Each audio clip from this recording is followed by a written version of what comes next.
Bonjour à tous. Alors, aujourd'hui, nouveau podcast de virilité intellectuelle. Je vais répondre aujourd'hui à une question d'un abonné qui m'a dit Baptiste, tu parles souvent de essence masculine, est-ce que tu peux préciser? Eh bien, écoutez, ça va être l'objet du podcast dès maintenant. On va parler du coup de l'essence masculine. Par opposition également, on va parler de l'essence féminine. Donc finalement, des différences entre hommes et femmes. Point barre. Je vais focaliser aujourd'hui l'épisode de podcast sur la logique versus les émotions et je vous parlerai également un peu plus du Sigma qui a été un podcast qui a suscité pas mal d'intérêt. Je vous invite d'ailleurs à aller voir si vous ne l'avez pas vu parce que ça va vous permettre de comprendre certaines choses. Avant toute chose et avant de commencer, si tu es nouveau sur le podcast, eh bien écoute, bienvenue. Et si ce n'est pas la première fois que tu écoutes ce podcast, mais que tu n'es pas encore abonné, eh bien je t'invite à t'abonner, car ça me permet moi de savoir que le podcast intéresse et donc que les sujets que j'aborde sont pertinents. Ça me permet également, écoute, naturellement de me donner un petit peu de courage supplémentaire et de me voir que ça avance dans le bon sens, car n'oublions pas que nous sommes des hommes et que nous cherchons à être au maximum de nous-mêmes, et je fais ce podcast là pour vous aider les gars, et si je vois que ça vous aide et que vous me le communiquez de manière discrète à travers un abonnement, un like ou un commentaire, eh bien ça me fait très plaisir et ça me permet d'avoir des indicateurs pour pouvoir continuer. Alors aujourd'hui je vais principalement baser mes analyses sur des travaux de Stéphane Edouard ou de Frédéric Delavier, qui sont donc Stéphane Edouard qui est un sociologue, psychologue. Vous avez sa chaîne YouTube, vous tapez Stéphane Edouard, ou encore Frédéric Delavier, également une chaîne YouTube importante, qui est plus basée sur l'anthropologie et qui a énormément travaillé dans le secteur de la musculation et qui travaille toujours d'ailleurs. Donc comme je vous l'ai dit, on va faire du cliché de la généralité, c'est obligatoire, mais il faut savoir que de base, si on doit parler des différences hommes-femmes et même de l'essence masculine ou de l'essence féminine, on est tous différents. Voilà, point barre. On a une génétique qui est différente, on a un code génétique qui est incompréhensible encore par les chercheurs, et ça nous définit en tant que personne unique. Cependant, on a quand même tous une part de masculin et de féminin en nous. Donc pour vous donner par exemple ma part, je suis plutôt aux alentours, selon moi, des 80 à 20%. Donc 80% de masculin et 20% de féminin.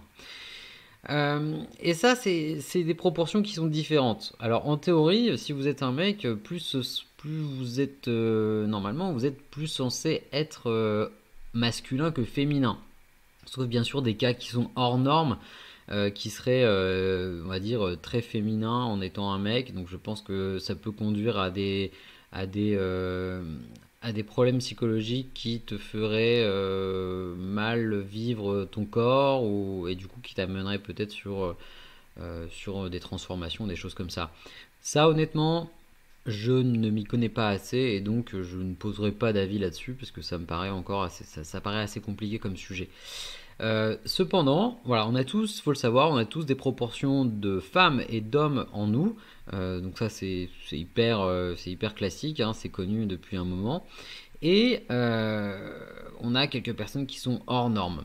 D'ailleurs, ce qui peut être intéressant, c'est de vous dire que on pourrait se dire, mais attends, du coup, je connais un mec, il est très viril visuellement, donc est-ce que ça veut dire qu'il aurait un taux très important de masculin en lui? Eh bien, pas forcément en fait. C'est ça qu'on a remarqué, c'est que le taux que vous pouviez avoir en tant que masculin ou le taux féminin important chez vous, en fait peut être déguisé.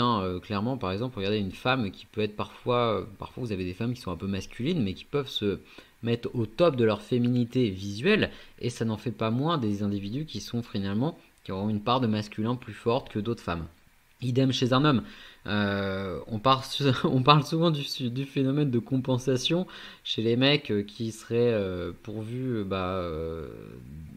va le dire, d'un petit membre, et qui iraient s'acheter un gros 4x4. Voilà, vous voyez, c'est des phénomènes de compensation. On pourrait se demander aussi, du coup, c'est souvent un phénomène qui est entendu dans la bouche des femmes aussi pour les mecs qui vont à la muscu ou qui sont beaucoup trop bodybuildés. La réflexion, c'est attends, il y a un truc qui va pas, il compense un truc. Alors, c'est pas forcément qu'il a une petite bite, ça peut être tout simplement qu'il peut avoir une part de féminin aussi en lui, voilà. Parce que justement, on voit souvent ces mecs-là, enfin, l'exemple qui serait du coup pas forcément une généralité pour le fait, mais le contre-exemple c'est regardez, il fait du bodybuilding et c'est un mec hypersensible. Ouais, donc bon. Parenthèse fermée là-dessus, pour moi il n'y a pas de généralité à avoir, mais voilà, savoir tout simplement qu'on a tous une part de féminin et de masculin en nous, c'est très important de l'avoir en conscience et de savoir un petit peu aussi où mettre le curseur, hein, si vous êtes plus, selon vous, très homme ou plus féminin. Et je vais vous expliquer dans la suite là, notamment sur la logique versus les émotions. Qu'est-ce qui en fait va vous permettre déjà de poser l'indicateur si vous êtes plus côté homme ou plus côté femme. Et d'ailleurs, justement, puisque les apparences ne sont pas quelque chose de criant sur le fait que vous soyez un homme plus masculin ou plus féminin au niveau de la proportion, alors en fait, ce sera plus sur le mode de fonctionnement interne. Et ça peut par exemple être des choses comme la prise de décision, la façon d'interpréter les événements et aussi le paraverbal, donc la façon de se tenir, la façon d'interagir avec les autres. Et ça, c'est un peu le reflet de nos émotions. Alors, il faut savoir que c'est assez génial en ce moment, on vit une période où le progrès technologique est assez incroyable pour certaines choses, notamment au niveau des neurosciences et de l'imagerie médicale, qui nous donne aujourd'hui l'opportunité de confirmer quasiment tous les clichés sur les hommes et les femmes. Et ça, c'est génial parce que avant, ce n'était que des clichés et maintenant, ça commence à être confirmé. D'ailleurs, je vous donne un exemple qui a été testé sur des grands singes, donc principalement des chimpanzés, vous le savez, si vous faites, si vous avez un petit peu étudié l'évolution, ou si vous ne le savez pas, je vais vous l'expliquer.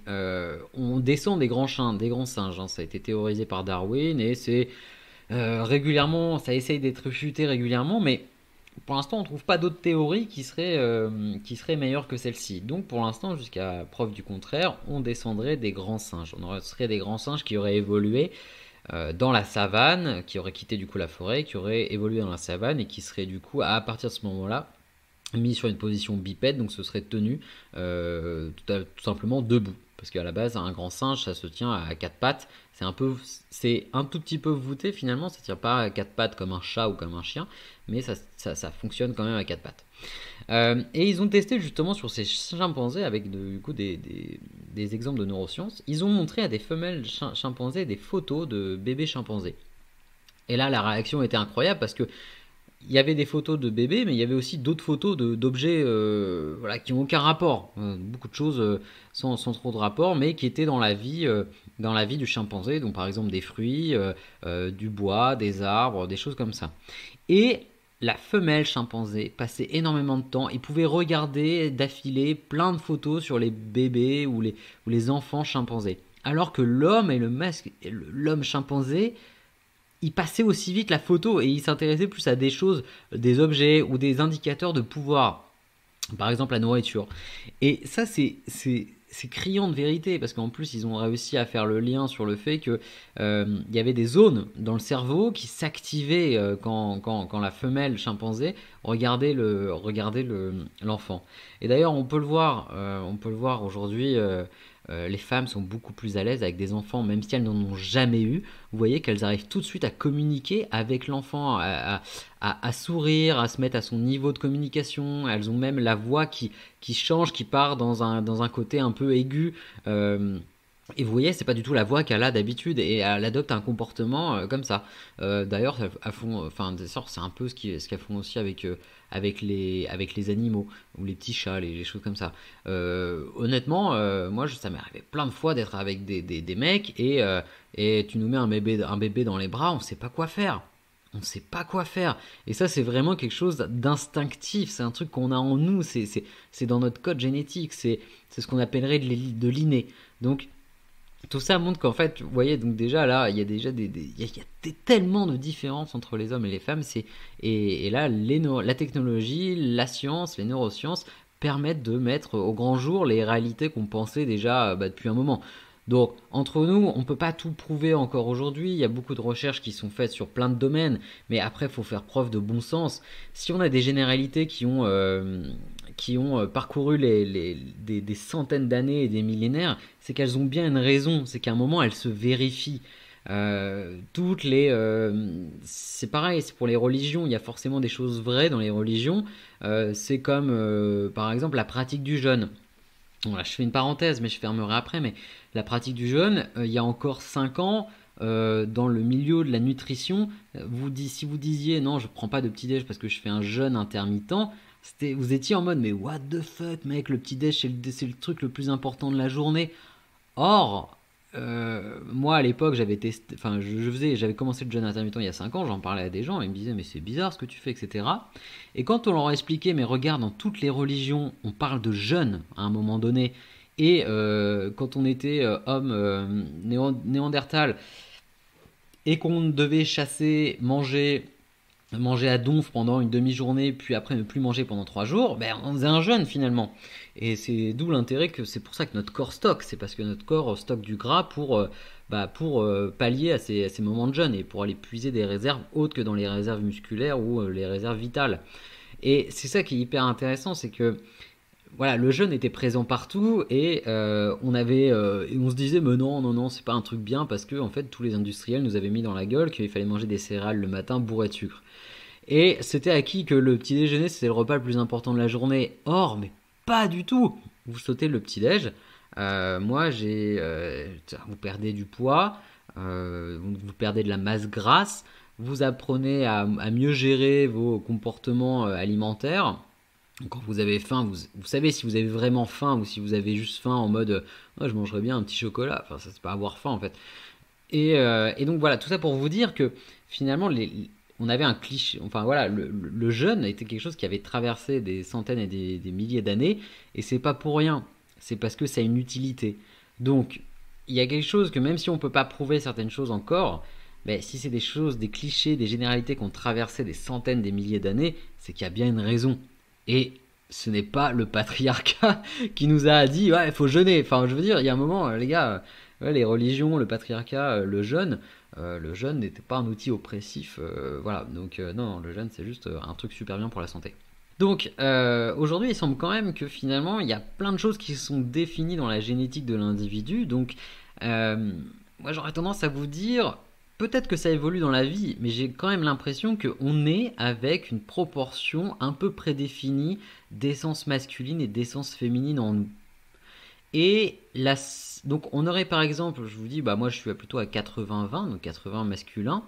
Et en fait la seule chose qui pourrait changer pour moi dans votre évolution, donc dans vos années de vie, ce serait la vision que vous avez de ce taux-là, ou en fait la connaissance que vous en avez.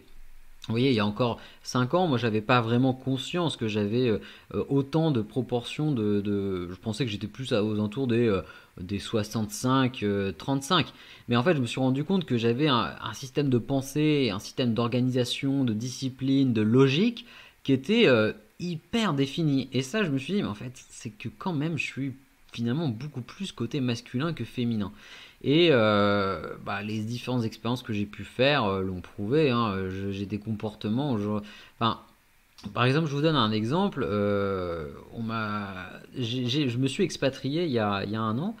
Et l'expatriation, à mes yeux, ne paraît pas quelque chose de. Bien sûr, ça nécessite un peu de courage quand il faut partir, puisque euh, le cerveau se met quand même en mode panique, genre qu'est-ce que tu fous, tu quittes un pays que tu connais, tu vas dans un pays que tu connais pas, où tu parles pas la langue, où tu connais personne. Donc forcément, et pour une bonne raison, le cerveau se met en mode qu'est-ce que tu fais mon grand. Et depuis que je me suis expatrié, en fait, il y a pas mal de personnes qui me disent ah c'est incroyable, t'as réussi à faire un truc que j'aurais toujours voulu faire. Et la conclusion, on me l'a sorti il y a à peine 3 jours, on me l'a sorti 2 fois, 2 moments séparés, 2 personnes différentes. Voilà, t'as une sacrée paire de couilles.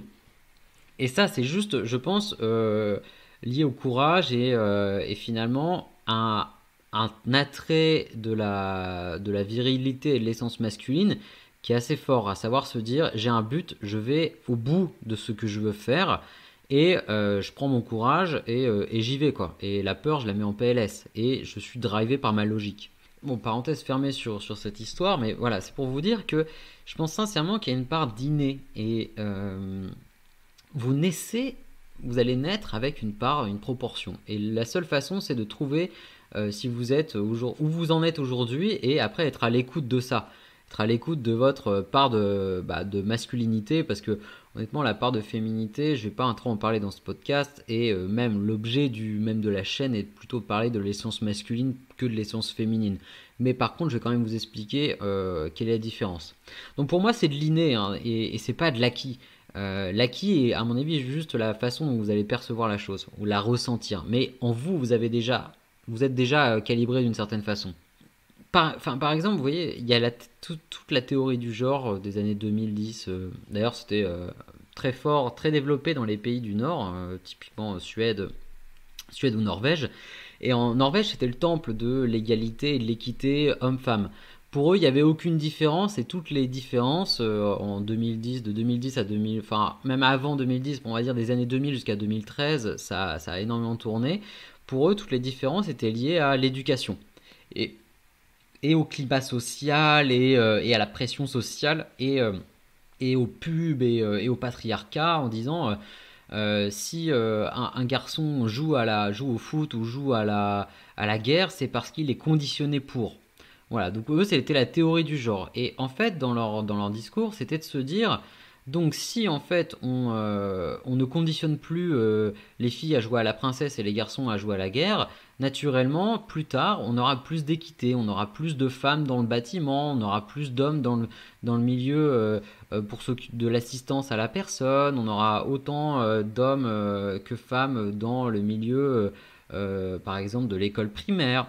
On aura autant de femmes, des codeuses ou ingénieuses du coup, ingénieurs, je ne sais pas comment on pourrait dire, euh, dans le secteur, par exemple, de l'aéronautique. Et il s'est avéré qu'en fait, du coup, ils ont voulu tester ça sur les enfants, et pendant pas mal d'années, ils ont eu une politique de on met les enfants au même niveau, on fait jouer les filles à la voiture, on fait jouer les garçons à la princesse et à la dinette. Et la finalité des choses, c'est que cette façon de faire, donc cet acquis, a créé des comportements encore plus inégalitaires dans la répartition des rôles, c'est-à-dire qu'on avait encore plus d'hommes qui allaient sur des métiers, on va dire, d'essence masculine, donc l'ingénierie, le codage informatique, le BTP, et on avait encore plus de femmes qui allaient dans les autres secteurs d'activité, donc l'assistance à la personne, les professeurs d'école, etc. Et c'est incroyable parce qu'en fait, on aurait plutôt se dit, si cette théorie était valide, finalement, on aurait eu des personnes qui auraient été 50-50, on aurait eu autant d'ingénieurs, on aurait hommes-femmes. Et maintenant, et ça, c'est vraiment la part de l'inné qui a dit non, non, en fait, moi je suis un gars ou moi je suis une fille et j'ai pas envie de faire le bonhomme ou j'ai pas envie de faire la femme. Et ça, c'est la part d'inné, c'est la part de cerveau reptilien, donc notre vieux cerveau qui a évolué depuis des années d'évolution, des milliers d'années d'évolution, qui reprend le contrôle pour moi et de manière très, très subconsciente, hein. On n'en a pas conscience, mais qui prend le contrôle sur ça. Alors, donc pour moi, c'est vraiment de l'inné, hein. Vous avez une part, une proportion en vous qu'il faut trouver et qu'il faut déterminer. D'ailleurs, on pourrait se demander si, est-ce que si on est avec par exemple, une grande proportion, par exemple 80-20 comme j'ai, est-ce qu'on a plus de testostérone qu'un mec qui serait en 60-40? Et finalement, est-ce que ce mec aurait pas un peu plus d'ostrogène que moi? Vous voyez, alors ça, c'est une théorie que je me suis, enfin, c'est une théorie, c'est une corrélation que je me suis posée et qui serait intéressante à rechercher. J'ai pas trouvé de recherche et d'études là-dessus parce que c'est finalement des choses assez floues, hein, l'essence masculine, l'essence féminine, contrairement à la testostérone, les taux et les oestrogènes. Donc ça reviendrait à comparer quelque chose presque de spirituel avec quelque chose de très scientifique. Donc forcément, il n'y a pas de corrélation possible dessus. Par contre, ce qui est certain, c'est que sur le taux de testostérone, c'est que c'est quelque chose qui permet d'avoir plus d'énergie, plus de combativité, plus de capacité à prendre des décisions rapidement. Et d'ailleurs, je pense que je me pencherai sur la testostérone et je vais en faire un podcast parce que pour moi, c'est finalement le fuel ou l'électricité qui vous permet d'avoir un niveau de virilité important. Si vous n'avez pas de testo, la virilité, elle sera pas là, hein. Même si vous écoutez bien ce que je vous dis et que vous faites des astuces, des trucs comme ça pour devenir un mâle bêta, enfin un mâle alpha, un mâle sigma, et ne plus être un mâle bêta par exemple si c'est ce qui vous intéresse comme objectif, ou tout simplement être un peu plus viril sur X trucs. Si vous n'avez pas de testostérone, les gars, je suis désolé, mais vous n'y arriverez pas. Et il faut savoir que le taux de testostérone, bah, il est contrôlable, hein. Vous pouvez l'augmenter, ou à minima, s'il est déjà assez haut, et chercher à le stabiliser. Bon, enfin, dites-moi d'ailleurs dans les commentaires si ça vous intéresse. Vous mettez juste testo, testo yes, et vous mettez ça dans les commentaires et ça me permettra de savoir si je vous fais un podcast là-dessus. Pour retourner sur notre idée de du coup différence entre l'essence masculine et l'essence féminine, donc vous avez compris là, si je dois faire une petite conclusion de la première partie, que finalement on en a tous des taux, enfin on a tous une part en nous, une proportion qui est plus ou moins équilibrée. D'ailleurs, il est important maintenant de se focaliser sur la chose qui me semble la première chose à comprendre entre les différences hommes-femmes, donc masculin-féminin, c'est le fonctionnement. Il faut savoir que le masculin a un fonctionnement qui est basé sur la logique pure. Le féminin a un fonctionnement qui est basé sur l'émotion. Si je dois prendre deux extrêmes des deux côtés, un homme qui va être dans la logique pure, ça va être un psychopathe. C'est-à-dire que ça va être un mec qui va être froid et bourrin. C'est-à-dire qu'il va être tout le temps dans la prise d'action, mais avec un calcul qui va être hyper froid et sans émotion. Ce qui est du coup un putain de psychopathe. Et côté femme, ça va être le fonctionnement basé à 100% sur l'émotion. Vous imaginez bien que ça va transformer la femme en un être pulsionnel, donc complètement en fait sans aucune logique, sans aucun frein, et complètement hystérique, parce qu'on va se dire mais putain mais ça part dans tous les sens. Donc voilà, c'est le psychopathe et la femme hystérique, ce sont les deux opposés. Alors c'est pour ça qu'on n'est jamais 100% de l'un ou de l'autre, hein. C'est pour ça que si vous êtes totalement déséquilibré, à savoir je suis 100% homme ou 100% femme, ça va être la merde les gars, parce que vous avez besoin des deux essences pour fonctionner. Vous n'allez jamais comprendre une femme et ses attentes si même que ce soit même que ce soit pour un soir dans la séduction ou que ce soit dans votre couple, mais vous n'allez jamais la comprendre si vous n'avez pas une petite part de féminité et donc de fonctionnement basé sur l'émotion. C'est mort, je vous dis tout de suite, c'est foutu parce que vous allez être un vieux psychopathe. Alors ouais, ça va marcher un moment, mais vous allez jamais comprendre quoi. Donc un exemple concret, l'homme va voir les choses comme est-ce utile ou est-ce non utile. La femme va voir les choses comme j'aime ou je déteste. Pour vous donner une illustration avec d'autres exemples pour comprendre la différence du fonctionnement, donc je répète, fonctionnement pour l'homme basé sur la logique pure et pour la femme basé sur l'émotion, il faut comprendre que, par exemple, on dit souvent que la femme souhaite un homme fougueux, passionné et aventurier. Pourquoi on se dit ça ? Pourquoi pourquoi réellement, d'ailleurs, dans tous les romans féminins, les mecs sont comme ça ? Pourquoi le mâle alpha a des traits comme ça ?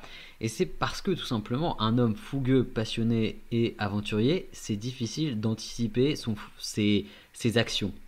Et du coup, naturellement, quand un mec, vous pouvez pas l'anticiper, vous pouvez pas lire, c'est un mec qui génère des émotions énormes. Et comme la femme fonctionne sur l'émotion, si elle ne vit pas d'émotion, clairement, alphane, j'ai pas d'autres mots, je trouve pas d'autres mots, c'est un petit côté poétique là, machin, mais voilà, enfin, en gros, elle se fait chier, pour le côté moins poétique.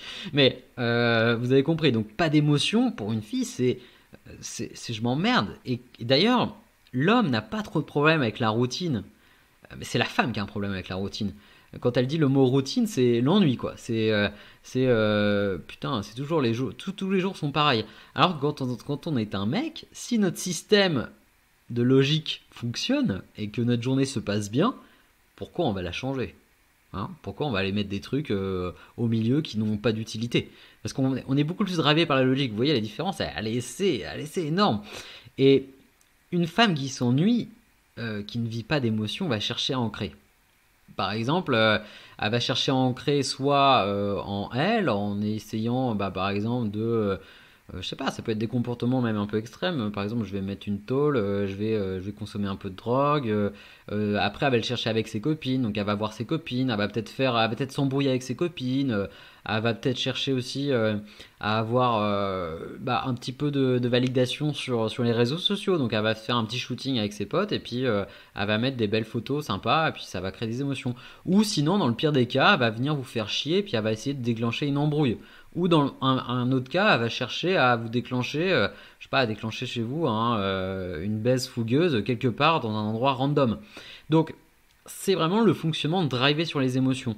Alors que l'homme, en général, il cherche vraiment une fille qui va l'emmener sur un coup de tête, dans un week-end, en mode cliché film hollywoodien. On cherche pas ça chez une femme. Clairement pas. Même chose dans les embrouilles. On dit souvent que la femme est plus forte psychologiquement que l'homme. Moi, je pense pas qu'elle soit plus forte psychologiquement. Je pense qu'elle est plus forte émotionnellement que l'homme. Parce que c'est un schéma de pensée qu'elle maîtrise. C'est-à-dire que la femme, elle peut être énervée le matin, le midi super heureuse et le soir déprimée. C'est un mode de fonctionnement qui est ok pour elle. Donc elle passe par plein de stades d'émotions. L'homme, donc l'essence masculine, quant à lui, enfin, ça fonctionne pas comme ça. Nous, si on est énervé le matin, et bah putain, mais le soir, on est énervé aussi, quoi. Sauf si on a réglé le problème. Mais vous voyez, c'est corrélé à un problème. La femme, c'est rarement corrélé à un problème. C'est corrélé à un moment, à une émotion, à un j'aime, un je déteste. D'ailleurs, dans les embrouilles, remarquez que les femmes, c'est là où elles sont fortes émotionnellement, c'est que c'est plutôt une embrouille en mode guerre froide. Elle va te faire la gueule, tu vas lui demander pourquoi elle fait la gueule, elle va te dire non, non, pour rien. Et après, elle va te laisser un petit indice quand même pour que tu rames un peu. Et après, elle va rentrer dans un schéma où elle peut te faire la gueule pendant 5 jours. Mais elle va le vivre. Elle va pas le vivre bien, je pourrais pas dire ça. Mais elle va le vivre beaucoup mieux que nous. Alors que nous, les mecs, quand on s'embrouille, c'est instantané, c'est virulent. Donc pour ça, nous, on est plus fort physiquement qu'émotionnellement. Mais c'est dans notre génétique, c'est comme ça. Alors, du coup, par exemple, je vous donne un exemple. J'étais dans le métro parisien, super lieu, plein de, plein de belles personnes. Et là, je vois deux mecs qui se parlent. Ils se parlent, mais ils se parlent normalement. Et d'un seul coup, il y en a un qui le regarde, et ils se mettent en face l'un de l'autre, tu vois, défi du regard. Et là, le mec, il y en a un qui lui colle une patate, mais comme ça, genre c'est parti de nulle part, et les deux mecs s'explosent la gueule. Pendant 30 secondes, il y en a un qui se retrouve par terre, et quand il y en a un qui s'est retrouvé par terre, les deux se relèvent, le mec lui dit pourquoi tu m'as parlé comme ça. Et après les mecs reparlent normalement. Vous voyez, ça n'existe pas ça n'existe pas chez les femmes, ce type de comportement. On a plus le côté drama queen, quoi, genre la fille qui va s'embrouiller avec ses potes, qui va vivre des trucs où elle se parle plus pendant 4 semaines, puis après elles redeviennent les bestes. Donc vous voyez, c'est vraiment un mode de fonctionnement sur émotion et logique où l'embrouille du mec, il s'explose la gueule, ça dure 30 secondes, déchargement de violence physique, que je recommande pas, hein. C'est vraiment le niveau zéro du fonctionnement masculin. Je peux comprendre qu'on arrive à se battre pour se défendre, mais bon, là, vu dans leur contexte, c'est des potes. Enfin, il y a un moment, si tu commences à taper entre potes, il y a un souci, quoi. C'est que t'es pas, enfin, c'est qu'il y a un moment, t'as oublié que tu pouvais communiquer normalement. Donc podcast sur la virilité intellectuelle si vous l'avez pas, enfin sur les différents niveaux de virilité si vous les avez pas. Le sang-froid, c'est une valeur enfin c'est un marqueur de la virilité intellectuelle. Si vous n'avez pas de sang-froid et que vous vous énervez et que vous commencez à vous foutre sur la gueule, c'est que vous avez un problème, sûrement de confiance en vous. Mais bref, passons. Voilà, c'est pour vous montrer la différence entre une embrouille émotionnelle et une embrouille logique. Quand vous éclatez le mec et qu'il se retrouve au sol, là c'était ce que je voyais en face de moi, quand le mec est au sol, c'est terminé. Voilà, c'est logique, j'ai perdu, ok, et pourquoi tu m'as parlé comme ça? Bah ouais, effectivement, et c'était réglé. Donc voilà, c'est ces différences de fonctionnement entre hommes et femmes qui sont assez amusants. Et mais d'ailleurs, en fait, ce truc de langage logique pour l'homme et de langage émotionnel pour la femme, bah, ça pose quand même des problèmes de compréhension, en fait. Parce que là, on communique, il faut savoir que si vous avez une embrouille ou si vous essayez de comprendre une pote qui est sans dessus dessous ou vous essayez de parler avec, je sais pas, votre mère et que vous vous rendez compte que en fait elle est beaucoup plus émotionnelle et que vous essayez de la ramener sur un terrain logique, c'est mort en fait. Ça ne marchera pas. C'est deux canaux de communication qui sont différents. Vous êtes, je sais pas, si vous êtes, c'est comme si vous essayez de parler de voiture à un mec euh, qui n'a jamais vu de voiture. En fait, vous expliquez un truc, il comprend pas, quoi. Genre, de quoi tu me parles, frère? Moi, je connais que les chevaux pour me déplacer. Donc voilà, c'est un peu comme si vous voyagez dans le passé, puis vous parlez d'un iPod à un mec qui vit en 1700. Il va rien comprendre. Il va rien comprendre, le mec. Et là, c'est un peu pareil. Parfois, on est en mode, on discute avec quelqu'un qui a un driver émotionnel, même un homme, hein. Du coup, comme vous voyez, la proportion d'un homme qui peut être assez forte parfois en part de féminin, par exemple 40% c'est assez fort pour un homme, ou même 50%, eh ben, il va avoir du mal à avoir des trucs de logique. Donc là, il faut souvent faire l'effort de changer son curseur et de se dire, ok, je vais aller essayer de la chercher sur l'émotionnel et on va se comprendre comme ça, quoi. Et d'ailleurs, je trouve que c'est souvent l'homme qui fait l'effort en passant de la logique à l'émotionnel et rarement l'émotionnel qui passe vers la logique. Mais bon, après, ça, c'est des questions de discussion, d'ouverture d'esprit, de se mettre à la place de l'autre, etc. Donc, ça, après, ça dépend vraiment des personnes, c'est difficile de généraliser là-dessus.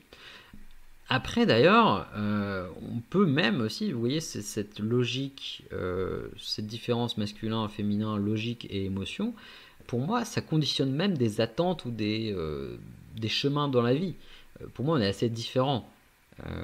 Alors au-delà que la femme va être plus orientée sur avoir des enfants, puisque c'est naturel, c'est comme ça que l'espèce survit quand même, faut pas oublier, et que l'homme va plus être sur, va plus être basé sur finalement sa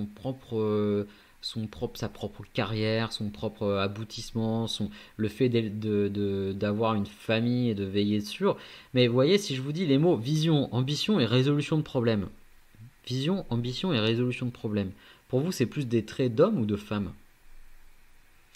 Parce que vision, ambition et résolution de problème, c'est quand même des traits qui sont liés à la logique pure. Comment avoir une vision sans logique? Comment être ambitieux sans mettre un peu de logique dedans? Comment résoudre des problèmes sans mettre de la logique? Voilà, vous voyez, c'est des traits qui sont vraiment liés au masculin. Et c'est pour ça que moi j'aurais tendance toujours à vous dire sur ce podcast, mais cherchez ce que vous voulez faire dans la vie, quoi. Trouvez votre vision, votre chemin, quelles sont vos ambitions. Et la résolution de problèmes, d'ailleurs, c'est quelque chose qui est très attrait. Bah, vous voyez, pour ça, il y a plein d'hommes ingénieurs, plein d'hommes qui font du code informatique. C'est parce que c'est de la résolution de problèmes constante. Les plus grands inventeurs, les plus grands constructeurs, les plus grands ingénieurs, les, les plus grands progrès aujourd'hui ont quand même été réalisés, je ne dis pas que par l'homme, mais ont été réalisés par des fonctionnements logiques. Et les fonctionnements logiques sont des traits qui sont plus alliés à la masculinité. D'ailleurs, ça me fait penser un peu au mâle sigma. Si vous n'avez pas vu le podcast que j'ai fait là-dessus, le mâle sigma est un mâle assez particulier qui est en haut de l'échelle sociale, au même niveau que l'alpha, mais qui va avoir un fonctionnement beaucoup plus mystérieux et dans l'ombre. Et pour moi, le sigma se rapproche beaucoup plus de la logique pure que l'alpha. Alors laissez-moi vous expliquer ça. L'alpha, comme je vous disais dans un autre podcast, il est conditionné à l'attention qu'il peut avoir des autres. Un alpha, normalement il est extraverti de nature, sinon il est plutôt tendance sigma. Mais l'extraversion, c'est très lié, je trouve, aux émotions. Voilà, sentir le regard des autres, communiquer des émotions, aller à la recherche d'interactions avec les autres, avec une masse de grandes personnes. Pour moi, c'est quand même un trait qui est plus proche de l'émotionnel qu'autre chose. Et pour le sigma, qui est plutôt du coup qui fait le pas de côté et qui observe, vous voyez, c'est un comportement un peu plus logique. C'est d'abord, avant de me mettre dans un système, je vais l'observer. Je vais l'observer, je vais l'analyser, je vais le quantifier et ensuite je vais prendre une décision. Vous voyez, ça c'est quand même un trait de logique pure. Et je pense que naturellement le sigma est un mâle qui fonctionne beaucoup plus sur la logique que le mâle alpha. Donc il y a peut-être naturellement un taux de masculin, un taux de masculin plus fort, un taux ou une essence masculine plus forte que le mâle alpha. D'ailleurs, j'en parlais avec un ami et je lui disais, mais moi c'est marrant parce que finalement toutes mes interactions, mes projets, ce qui se passe un peu dans ma vie, sauf là quand on discute tous les deux, mais euh, tout ce qui se passe un peu, pour moi chaque situation c'est un peu comme une partie d'échecs, une espèce de bataille qui nécessite une accumulation de tactiques. Alors je dis pas que je suis constamment dans la bataille, qu'il faut être constamment dans l'épreuve et dans le combat, ce serait épuisant. C'est plus que c'est une façon de maîtriser son environnement et de le dominer finalement, à savoir observation, analyse et décision. And repeat. On recommence à chaque fois comme ça. Et finalement, c'est un système qui laisse peu de place à l'émotion, hein, parce que c'est un système très logique, mais qui est très très puissant pour atteindre ses objectifs, pour comprendre les interactions que vous pouvez avoir avec les autres personnes, à qui parler, comment lui parler. Et vous voyez, c'est vraiment ce côté, chaque situation est une partie d'échec, est un coup à jouer, et comment le jouer de la meilleure des façons, pour moi, ou pour l'autre, ou pour nous deux, ou pour le projet, ou pour la prochaine fois, etc. Vous voyez, après, bien sûr, vous en faites ce que vous voulez, hein. Vous pouvez être un psychopathe et faire une guerre contre un pays avec ce type de mentalité, ou vous pouvez monter, je sais pas, une association et trouver un vaccin mondial je sais pas, contre le sida. Euh, enfin voilà, vous en faites ce que vous voulez, vous êtes une bonne ou une mauvaise personne, ça c'est plutôt avant d'être un sigma que vous l'êtes, enfin je veux dire, c'est en vous. Mais c'est un système qui laisse peu de place à l'émotion, comme je vous l'ai dit, et ça pourrait rendre fou une femme, hein, ou même lui faire carrément peur. Mais quand on fonctionne comme ça, on fonctionne comme ça, on ne peut pas balayer sa propre nature, et à la limite, ce que vous pouvez faire, c'est que quand vous voyez que vous êtes dans un système comme ça et qu'il y a une incompréhension chez l'autre qui vient de son fonctionnement émotionnel, eh bien essayez de vous mettre à son même niveau. Voilà, c'est la meilleure façon que je peux vous. On met un peu d'eau dans son vin, on met son ego de côté et on fait l'effort, on fait le pas de plus, le miles supplémentaire, le kilomètre supplémentaire et on fait l'effort. Et en général, une interaction euh, qui est, qui est gagnante pour les deux et gagnante pour vous aussi en théorie. Dans la grande partie des interactions en tout cas. Alors moi c'est assez marrant parce que je peux vous prendre un exemple personnel. J'avais une ex qui pétait un plomb quand je parlais avec mon fonctionnement logique, qui a été très marrante. C'était une situation qui était très marrante parce que souvent, comme je me suis pas mal intéressé à plein de choses comme la nutrition, le sport, la psychologie, l'anatomie, le corps humain, souvent quand je lui expliquais, voilà, là je me sens en manque d'énergie, mais c'est parce que je dois être en carence de telle chose, et donc du coup, mon corps et où mon cerveau réagit comme ça. Et ça lui faisait péter un plomb. Alors au début, elle disait rien. Elle disait ah d'accord, elle rigolait, etc. Et au bout de quelques semaines, elle m'a dit mais pourquoi tu dis mon cerveau, mes muscles, pourquoi tu dis pas je? Et je lui dis, bah, c'est parce que ça reste moi, mais je te décortique le truc, enfin, c'est plus logique, quoi. Et là, typiquement, c'était foutu, enfin, c'est incompréhensible pour elle que j'exprime les choses comme parce que pour elle, ça fait, mais t'es flingué, mec. Mais non, en fait, c'est juste que je l'exprime avec une logique, et si je te dis je, c'est très incomplet, c'est très illogique, et c'est très émotionnel, par contre. Et, et d'ailleurs, il y a autre chose, par exemple, expliquer à une femme, alors je vous déconseille de le faire, cependant elle peut voir ça, si vous le faites assez bien, ça peut être quelque chose d'admirable, mais lui montrez pas la réalité. Si vous expliquez à une femme que vous êtes un monstre de discipline, que vous avez une routine, que votre comportement est paramétré, c'est-à-dire que le matin, vous savez à quelle heure vous vous levez, vous savez exactement ce que vous faites dans les 10 premières minutes de votre journée, puis les 10 qui suivent, vous faites ça, et vous le ferez péter quasiment 6 jours sur 7, sauf une journée où vous vous accordez, ça va lui faire peur. Elle va pas comprendre. Elle va ne clairement pas comprendre, car la logique amène à adopter des routines, parce qu'on sait que quand on adopte des routines, on fait ce qu'on appelle l'effet cumulé. Donc si on fait de la méditation 10 minutes par jour, ce qui est un faible investissement par jour, mais répété, ça fait 300, ça fait 3600 minutes à l'année. Enfin, vous voyez que c'est énorme. Et ça, répéter, je veux dire, vous avez fait des heures et des heures de méditation et vous êtes plus détendu, plus apte à prendre des décisions. Voilà, vous avez une meilleure santé, un certain nombre de choses. Mais ça, on va pas la comprendre parce que ça, c'est logique, c'est la vision, c'est d'anticiper, c'est parce que ça fait partie d'un tout et ça fait partie d'un plan. Alors, et franchement, la nature féminine est allergique à cette fameuse routine. Et si elle voit, alors si vous lui expliquez bien que vous êtes ambitieux, que vous avez une vision, ça va lui plaire. Par contre, si elle voit tous les matins qu'à 6h30, bam bam, vous êtes levé, qu'il n'y a aucune émotion, vous faites pas le câlin, vous faites rien, ça va pas lui plaire. Ça va pas lui plaire et naturellement ça va l'agacer. Elle va peut-être même se mettre en mode tu te mets en compétition avec moi, tu prends pas de soin de moi, etc. Donc elle va vous trouver plein d'excuses pour vous dire que grosso modo elle aimerait bien que vous arrêtiez de faire ça. Et là les gars, c'est un peu comme vous voulez. Moi la dernière qui m'a fait comprendre que elle en avait marre que je fasse des trucs comme ça parce que ça lui cassait sa confiance en elle, parce qu'elle se sentait en compétition avec moi. Je lui dis écoute, je suis en compétition qu'avec moi-même. Si tu le vis mal, c'est peut-être qu'il y a une raison et je sais pas quoi.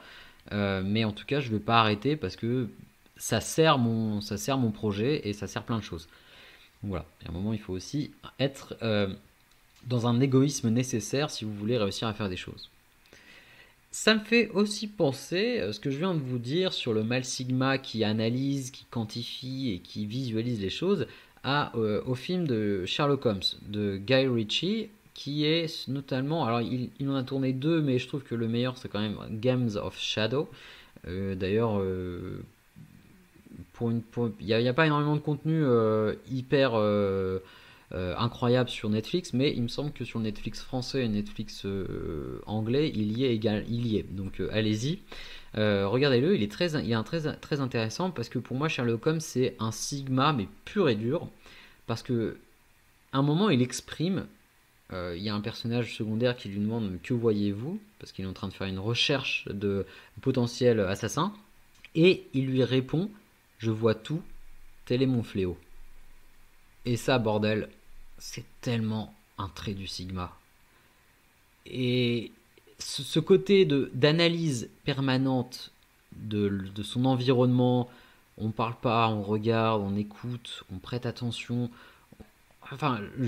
Sincèrement, je pense qu'on a un fonctionnement qui est beaucoup plus alerte de son environnement quand on est un mâle sigma. Mais c'est pour ça d'ailleurs qu'on est en haut de l'échelle de la domination, au même niveau que les alphas. C'est parce que on a un système de fonctionnement qui est hyper... en fait, on est un peu genre les renseignements généraux, tu vois, mais personnels. C'est-à-dire qu'on passe notre temps à analyser les choses, les comportements des individus, à essayer de trouver des logiques, des connexions, et surtout, on visualise. Et d'ailleurs, si vous avez déjà vu ce film-là de Guy Ritchie, quand il y a des phases où Sherlock Holmes va se battre, il a un raisonnement logique quand il va se battre. Et il le visualise. Il fait je tape ici parce que ça fait ça, je tape là parce que machin, etc. Elle le fait avec des métaphores, mais on sait, ce sont des techniques où il anticipe les mouvements, les interactions des autres. Et même intellectuellement, il a toujours une longueur d'avance, etc. C'est que c'est un personnage qui est en constante recherche et en constante écriture de scénario. Je vous donne un autre exemple et j'en arrêterai avec ce dernier exemple sur les mâles sigma. J'ai fait, je pense, 8 ans de carrière personnelle dans le monde du travail, dans le secteur de la vente. De petits vendeurs pour commencer, puis après j'ai changé pas mal de fois d'entreprise et j'ai terminé finalement manager commercial d'équipe et où je travaillais avec des grosses boîtes du CAC 40 ou voilà. Donc des sujets beaucoup plus complexes que quand j'avais commencé. Mais j'ai toujours gardé une habitude et c'est une habitude que j'ai utilisée de manière consciente mais sans la déclencher, en fait, à se déclencher toute seule, c'était en fait avant de rencontrer un client, par exemple, les premiers boulots que j'ai fait, j'étais en gestion de patrimoine, donc je rencontrais des clients dans le secteur des placements boursiers, quoi. Et avant d'aller rencontrer le client, puisque je me déplaçais chez eux, j'étais en voiture et à chaque fois, je vivais au moins plusieurs fois, et 5 fois le scénario de la vente dans ma tête. Donc là, je vais dire ça, il va dire ça, je vais faire telle blague. Et le pire, c'était qu'en faisant 5 fois des scénarios de vente, en fait, mon cerveau était prêt. Il était prêt, il avait déjà vécu la vente. Donc quand j'arrivais sur place, et si le client était vraiment intéressé par un produit, c'était certain qu'il allait l'acheter. Parce que je ne pouvais pas me rater en tant que vendeur. C'était impossible que je foire. Genre, bien sûr, je vous dis pas quelque chose de très important en vente, c'est un aparté que je vous fais, mais l'illusion de vendre à quelqu'un quelque chose qu'il ne veut pas, c'est une connerie. Vous pouvez effectivement forcer des personnes à l'achat en utilisant des biais psychologiques assez forts, mais il y a de fortes chances que cette personne-là, 3 jours après, demande un remboursement. Et donc vous avez perdu votre temps et vous avez cassé la confiance avec ce client-là, qui n'est plus un client du coup. Et c'est terrible quand vous êtes vendeur, ce type de situation. Donc dans la vente, il faut savoir que quelqu'un achète quelque chose dont il a besoin. Et après, c'est juste comment le vendeur présente les choses, comment il le rassure, comment il le met confortable, qui va se faire. Vous ne coucherez jamais avec une fille qui n'a jamais envie de coucher avec vous. Voilà. Par contre, elle peut avoir envie de coucher avec vous, mais vous pouvez tout foirer. Et c'est exactement comme la vente. Voilà. Donc c'est tout l'intérêt de préparer plusieurs scénarios parce que finalement, ça vous assure un maximum de chances de ne pas vous foirer. Voilà, tout simplement. Donc, soyez fiers parce que finalement, ça, vous voyez, cette visualisation, ce trait du sigma, c'est de la logique pure. Donc, soyez fiers de votre logique. Cultivez-la parce que on ne devient pas un homme supérieur, on ne devient pas un homme indépendant et accompli sans aucune logique. Les émotions, c'est bien, mais ça aide pour faciliter la communication avec des personnes qui sont émotionnelles ou même pour lâcher prise dans les moments où vous souhaitez le faire, par exemple des vacances, les week-ends en famille, les fêtes de Noël. Là, on s'en fout d'être logique, on se détend quoi. On se détend, on se fait plaisir, on est dans l'émotion. Mais le reste du temps, si vous avez des projets, vous ne pouvez pas ne pas mettre de logique dedans. Sinon, ils n'aboutissent pas, ils n'avancent pas, ils sont déstructurés. Voilà. Donc, cultiver cette logique, c'est hyper important. Et d'ailleurs, petit aparté marketing, vous voyez, sur le net, on peut avoir pas mal de personnes qui vous vendent des formations en séduction, des formations en montée des business. Et souvent, et quasiment à 100% des cas, ils tapent sur vos émotions. Ils ont un discours émotionnel et quasiment jamais logique. Pourquoi? Parce que c'est l'émotion qui vous fait agir, qui vous fait acheter. On va vous dire, en 2 mois de travail, vous avez 10 000 € par mois qui tombent de manière constante en faisant du e-commerce, par exemple. On va vous dire ça. Et vous allez vous dire, enfin votre cerveau, il va dire, ouais putain, c'est génial, c'est une opportunité. En plus, on a notre cerveau qui est calibré pour faire le moins d'efforts possible avec le maximum de résultats. Alors croyez-moi que quand vous lui dites 2 mois, donc travailler moins, gagner plus, quand vous lui dites ça, le cerveau il est en mode c'est parfait, t'as trouvé la pépite de l'année mon gars. Sauf que le mec il vous vend ça à 1000 balles. Et s'il faisait vraiment gagner 10 000 € au bout de 2 mois, il vous vend pas ça à 1000 balles. Il vous vend ça beaucoup plus cher. Enfin, faut être logique. Et je vous le dis parce que je fais du marketing depuis 2 ans. Après avoir fait de la vente, je me suis mis là-dedans. C'est une activité que j'ai en parallèle, qui est principale par rapport. Et ce podcast est finalement quelque chose de plus occasionnel. Je le perçois plus comme un loisir aujourd'hui. Et franchement, vous voyez, on vous montre jamais le côté logique du business. Donc le fait qu'en fait, il va pas falloir travailler 2 mois, il va falloir travailler des mois et des mois, il va falloir se planter, il va falloir se relever, il va falloir analyser, il va falloir recommencer, etc. pour commencer à générer un tout petit peu de thunes. Et ça, c'est jamais montré parce que on n'a pas envie de voir la réalité des choses, on n'a pas envie de voir la partie logique. On a un cerveau qui est conditionné quand même pour vivre des émotions et on est en mode je veux un truc facile, je veux le machin, etc. Et on est beaucoup plus facilement intéressé par un discours. D'ailleurs, et je termine avec cet exemple, Par exemple, quand vous avez un discours de politicien, vous remarquez que c'est très rare qu'ils parlent de logique, de leur programme, du plan économique, de comment ils vont faire, parce que le commun des mortels s'en fout.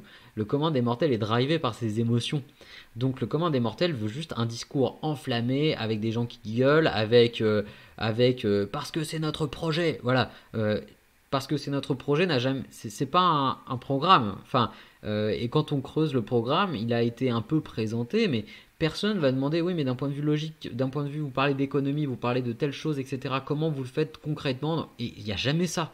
Vous ne l'entendrez jamais. Parce que ça n'intéresse pas les gens. Les gens ne sont pas n'ont pas cette ouverture sur la logique, et c'est pour ça que quand je vous dis qu'il faut parler émotionnellement aux personnes en mettant un peu de l'eau dans votre vin, ça permet aussi, les politiques font ça H24, ils parlent émotionnellement.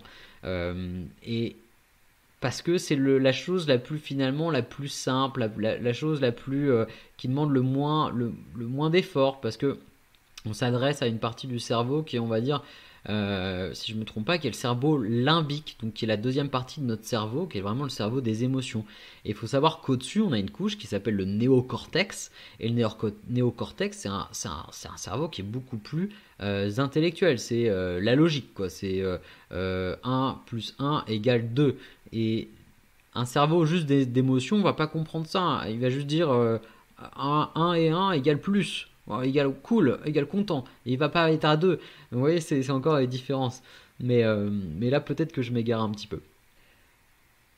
Merci pour ton écoute. C'est la fin du podcast. Et si tu es encore ici après 52 minutes d'écoute, c'est que ça t'a sûrement intéressé. Et dans ce cas-là, je t'invite à au moins partager le podcast à une personne que tu connais qui pourrait être intéressée par ce type de sujet, parce que sincèrement, c'est quelque chose qui m'aide beaucoup. Et je t'invite également à laisser un like sur le podcast, et également alors à commenter si tu as une question, si tu souhaites que j'aborde un sujet dans le prochain podcast. Ça me fera un plaisir de lire ton commentaire, et je réponds à tous les commentaires aujourd'hui. Écoute, en attendant, il ne me reste plus qu'à te souhaiter une bonne journée.